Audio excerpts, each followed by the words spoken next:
Hi friends, ഇന്ന് രാവിലെ നമുക്കൊരു അടയുണ്ടാക്കാം. എന്താണെന്ന് വെച്ചാൽ കർക്കിടക മാസത്തിലെ വാവ് ദിവസമാണ് ഇന്ന്. അപ്പോൾ ഞങ്ങളൊക്കെ അടയുണ്ടാക്കാറുണ്ട്.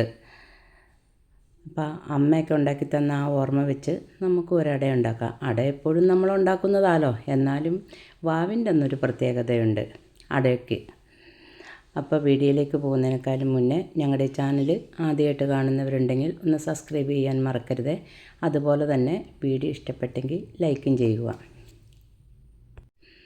അപ്പോൾ ഇന്നിവിടെ രാവിലെ മുതൽ നല്ല മഴയാണ്. ഇങ്ങനൊരു മഴ കണ്ടിട്ടില്ല, അത്രക്ക് മഴയാണ്. അപ്പോൾ ഞാനിവിടെ ഒരു 2 കപ്പ് അരിപ്പൊടി എടുത്തിട്ടുണ്ട്. അപ്പത്തിന് വേണ്ടി പൊടിച്ചതാണ്. അപ്പോൾ അതിലേക്ക് ഒരല്പം ഉപ്പിട്ടിട്ട്,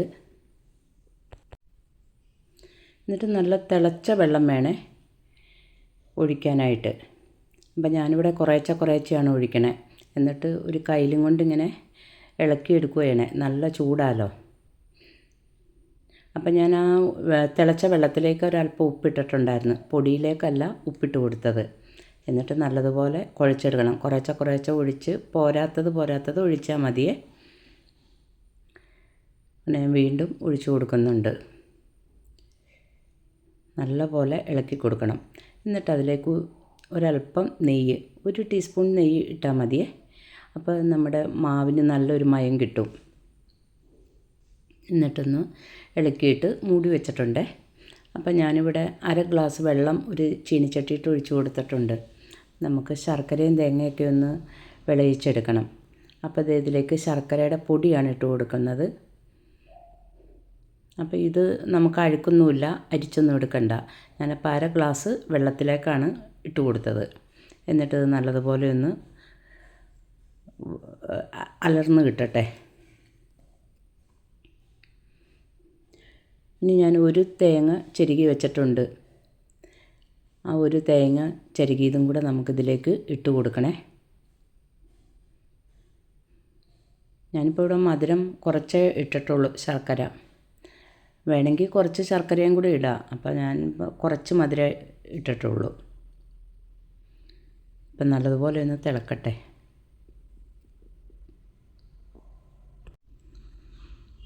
അപ്പോൾ ദേ ശർക്കരയൊക്കെ നല്ലതുപോലെ ഉരുകി വന്നിട്ടുണ്ട്.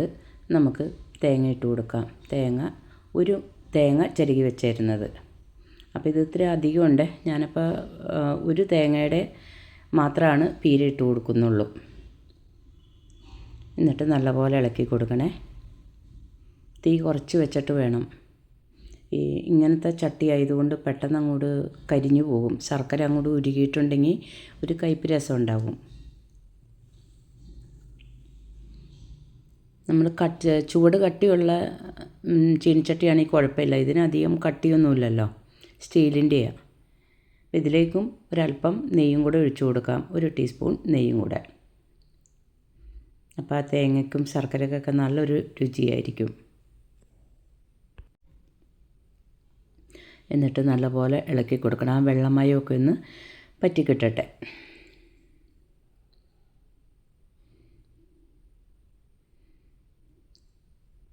ചട്ടിയിലേക്ക് ഇങ്ങനെ കയ്യിൽ വെച്ച് കുത്തരുത്. അതാണ് ഞാൻ കയ്യിലേക്ക് ഇങ്ങനെ അടിച്ചത്, കയ്യിൽ വെച്ച്. എന്നാന്ന് വെച്ചാൽ ചട്ടിയിലൊക്കെ ഇങ്ങനെ പാട് വീഴും. നമ്മൾ ചീനിച്ചട്ടിയൊക്കെ എടുക്കുമ്പോൾ ഇങ്ങനെ കയ്യിൽ ഈ ചട്ടകം വെച്ച് ഇങ്ങനെ കുത്തൂലോ, ഈ പറ്റിപ്പിടിച്ചിരിപ്പുണ്ടെങ്കിൽ. അന്നേരമാണ് ഈ പാത്രത്തിലൊക്കെ ഇങ്ങനെ പാട് വീഴും. അപ്പോൾ അതേ ഏലക്കായും ഒരു നുള്ള് ജീരകവും 1 സ്പൂൺ പഞ്ചസാരയും കൂടി ഇട്ട് പൊടിച്ചതാണ് ഇട്ട് കൊടുത്തത്. അതും കൂടെ ഇട്ട് നല്ലപോലെ ഇളക്കി കൊടുക്കണം. നമ്മൾ കട്ടിയുള്ള ചീനിച്ചട്ടിയിലൊക്കെ ഇങ്ങനെ ചട്ടകം വെച്ചിങ്ങനെ കുത്തുമ്പം അവിടെ ഒരേ പാട് വരും. അപ്പോൾ ദേ തേങ്ങയൊക്കെ വിളയിച്ചത് മാറ്റി വെച്ചിട്ടുണ്ട്. നമുക്കിനി കുഴച്ച് വെച്ചിരിക്കാവുന്ന മാവ് ഒന്നും കൂടെ ഇളക്കി കൊടുക്കാം.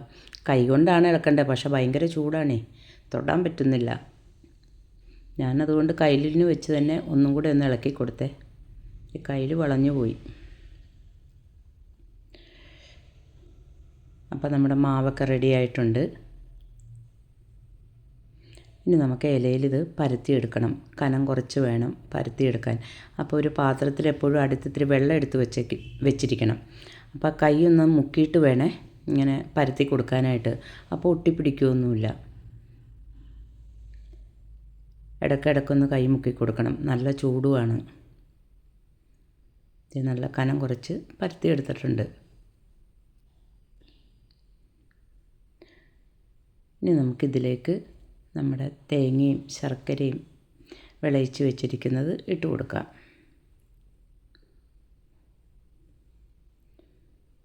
ഒരു സൈഡിൽ ഇട്ട് കൊടുത്താൽ മതി. എന്നിട്ട് ഒരു വശം എടുത്ത് അങ്ങോട്ട് അടച്ചാൽ മതി. അല്ലാതെ മൊത്തമായിട്ട് പരത്തി കൊടുക്കണമെന്നില്ല.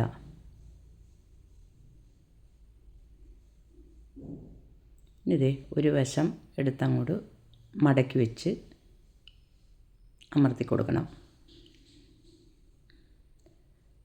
അപ്പം ഞാൻ ഇഡ്ഡലിച്ചെമ്പിൽ വെള്ളം അടുപ്പത്ത് വെച്ചിട്ടുണ്ട് തിളക്കാൻ വേണ്ടിയിട്ട്.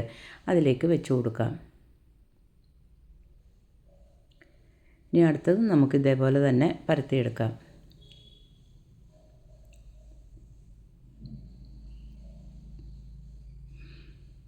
അപ്പോൾ കൈയൊന്ന് മുക്കിയിട്ട് വേണേ. നല്ല കനം കുറച്ച് പരത്തിയെടുക്കണം. ഇത്തിരി വെള്ളം അധികം ആയിട്ടുണ്ടെങ്കിൽ ഇത്തിരി ലൂസായിട്ടിരുന്നാലാണ് ഇങ്ങനെ നല്ലതുപോലെ പരത്തിയെടുക്കാൻ പറ്റുള്ളൂ. അല്ലെങ്കിൽ ഇങ്ങനെ ബലം പിടിച്ചിരിക്കും, മുറുകിപ്പോവും അരിപ്പൊടി. അതേപോലെ തന്നെ കുഴച്ച് വെച്ചിട്ടുണ്ടെങ്കിൽ മൂടി വെക്കുകയും ചെയ്യണം. ചൂടാറി കഴിയുമ്പോഴത്തേനും അതങ്ങോട്ട് ഉറച്ചു പോകും. ഇനി നമുക്ക് തേങ്ങാപ്പീരയും ഇട്ട് കൊടുക്കാം.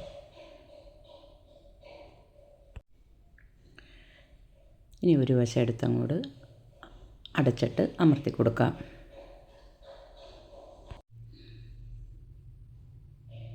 നമുക്കിത് നമ്മുടെ ചെമ്പിലേക്ക് വെച്ച് കൊടുക്കാം. അപ്പോൾ തൊട്ടപ്പുറത്തെ പറമ്പിലെ വീട് പണി നടക്കുന്നുണ്ട്. അതിൻ്റെയാണ് ഈ തട്ടും മുട്ടുമൊക്കെ കേൾക്കുന്നത്. അപ്പോൾ അതേ നമ്മുടെ അടയൊക്കെ വെന്തിട്ടുണ്ട്. നമുക്കൊന്ന് നോക്കാം. അപ്പോൾ ഇന്നത്തെ ഞങ്ങളുടെ അട ഇഷ്ടപ്പെട്ടെങ്കിൽ ലൈക്ക് ചെയ്യാൻ മറക്കരുത്. നമുക്കൊരു പാത്രത്തിലേക്ക് മാറ്റാം. നല്ല ചൂടുണ്ട്. ഓരോന്ന് കൈകൊള്ളാതെ എടുത്ത് വെക്കുക.